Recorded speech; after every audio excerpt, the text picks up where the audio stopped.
ప్రధాని మోదీ పర్యటనకు సర్వం సిద్ధమవుతోంది. ముందుగా ప్రధాని మోదీ బ్రహ్మరామ మల్లికార్జున స్వామిని దర్శించుకుంటారు. ఆ తర్వాత ఛత్రపతి శివాజీ మహారాజ్ ధ్యానం చేసిన కేంద్రాన్ని సందర్శిస్తారు. ఆ తర్వాత సూపర్ జీఎస్టీ విజయోత్సవ సభలో పాల్గొంటారు. ప్రధాని మోదీ పర్యటనకు సంబంధించిన మరింత సమాచారం మా ప్రతినిధి సుంకన్న అందిస్తారు. సుంకన్న, ప్రధాని నరేంద్ర మోడీ పర్యటనకు ఏర్పాట్లు దాదాపుగా తుది దశకు చేరుకున్నాయి. ఈ నెల 16వ తేదీన ప్రధానమంత్రి నరేంద్ర మోడీ ఉమ్మడి కర్నూలు జిల్లాలో పర్యటిస్తారు. ముందుగా 16వ తేదీ ఉదయం 11 గంటలకు కర్నూలు ఎయిర్పోర్ట్కి చేరుకుని అక్కడి నుంచి ప్రత్యేక హెలికాప్టర్లో శ్రీశైలంకి వెళ్తారు.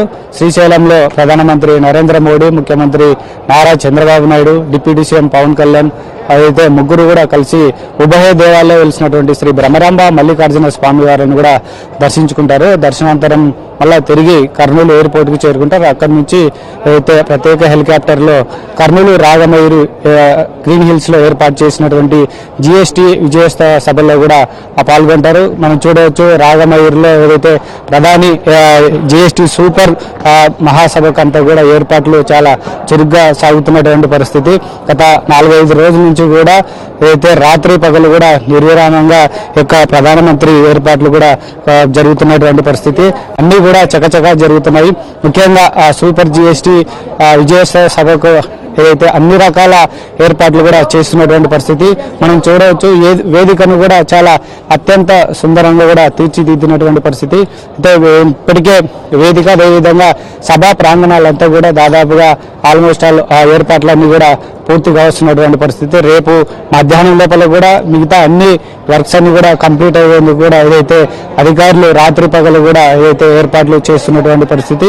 అయితే దేశంలోనే తొలిసారిగా ఏదైతే జీఎస్టీలో సంస్కరణలు చేసిన తర్వాత జరుగుతున్నటువంటి తొలి సభ కాబట్టి ఏదైతే రాష్ట్ర ప్రభుత్వం కూడా దీన్ని ఈ యొక్క సభను చాలా ప్రెస్టీజ్ గా తీసుకున్నటువంటి పరిస్థితి. ఎందుకంటే ఏదైతే గతంలో అమరావతి, అదేవిధంగా వైజాగ్ లో ప్రధాని నరేంద్ర మోడీ ఏదైతే సభను కూడా చాలా దిగ్విజయంగా పూర్తి చేశారు. అదేవిధంగా రాష్ట్ర ప్రభుత్వం కూడా చాలా ప్రతిష్టాత్మకంగా తీసుకుని పటిష్టమైనటువంటి ఏర్పాట్లు చేస్తున్నటువంటి పరిస్థితి. సూపర్ జీఎస్టీ, సూపర్ సేవింగ్స్ అనే యొక్క కార్యక్రమానికి కూడా ఏ చిన్న లోటుపాట్లు రాకుండా చూడాలని కూడా ఏదైతే ముఖ్యమంత్రి నారా చంద్రబాబు నాయుడు కూడా వర్చువల్ విధానంలో ఇప్పటికే జిల్లా అధికారులు, రాష్ట్ర మంత్రులతో కూడా సమీక్ష నిర్వహించి అన్ని రకాల ఏర్పాట్లు చేయాలని కూడా ఏదైతే అధికారులను ఆదేశించినటువంటి పరిస్థితి. ముఖ్యంగా ఈ యొక్క సభ కూడా భారీ స్థాయిలో జరగబోతుంది కాబట్టి గ్రాండ్ సక్సెస్ చేసే విధంగా రాష్ట్ర మంత్రులు కూడా రాత్రి పగలు కూడా ఇక్కడే ఉంటూ ఏదైతే ఏర్పాట్లను కూడా చేయిస్తున్నటువంటి పరిస్థితి. దాదాపుగా ఏదైతే సూపర్ 6 సూపర్ సేవింగ్స్ యొక్క మహాసభకు 3 లక్షల మంది ఏదైతే సభకు హాజరయ్యేలాగా జన సమీకరణ కూడా చేస్తున్నటువంటి పరిస్థితి. ఇప్పటికే ఉమ్మడి కర్నూలు జిల్లా వ్యాప్తంగా కూడా నియోజకవర్గ ఏదైతే ఎమ్మెల్యేలకు, అదేవిధంగా మంత్రులు, ఇన్ఛార్జీలకు, అదేవిధంగా ఎమ్మెల్సీలు, ఎంపీలకు కూడా ఏదైతే ముఖ్యంగా జన సమీకరణలో నిమగ్నమైనటువంటి పరిస్థితి.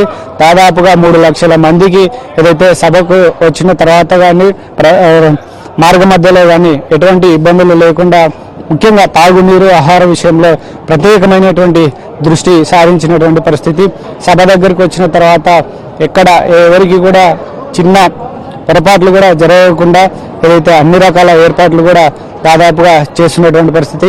ఎవరికి ఇబ్బందులు తలెత్తకుండా నేరుగా సామాన్య జనంతో పాటు విఐపీలు అందరూ కూడా ఏదైతే సభా ప్రాంగణానికి చాలా ఈజీగా చేరుకునేలాగా ఏదైతే ఏర్పాట్లు కూడా చేయడం జరిగింది. మరోవైపు వచ్చేటువంటి జనాలకు తాగునీటి, అదేవిధంగా ఆహారం పైన కూడా ఏదైతే ఏర్పాట్లు కూడా పూర్తి చేసినటువంటి పరిస్థితి. మొత్తం మీద చూసుకుంటే యొక్క మంత్రులు కూడా ఈ యొక్క సభను కూడా చాలా ప్రెస్టీజ్గా తీసుకొని గ్రాండ్ సక్సెస్ చేస్తామని కూడా ధీమా వ్యక్తం చేసినటువంటి పరిస్థితి. అయితే ప్రధాని నరేంద్ర మోడీ పైన కూడా చాలా ఎక్స్పెక్టేషన్స్ ఉన్నాయి. దాదాపుగా 16వ తేదీన 16 ప్రాజెక్టులకు ఏదైతే శంకుస్థాపన చేయనున్నారు.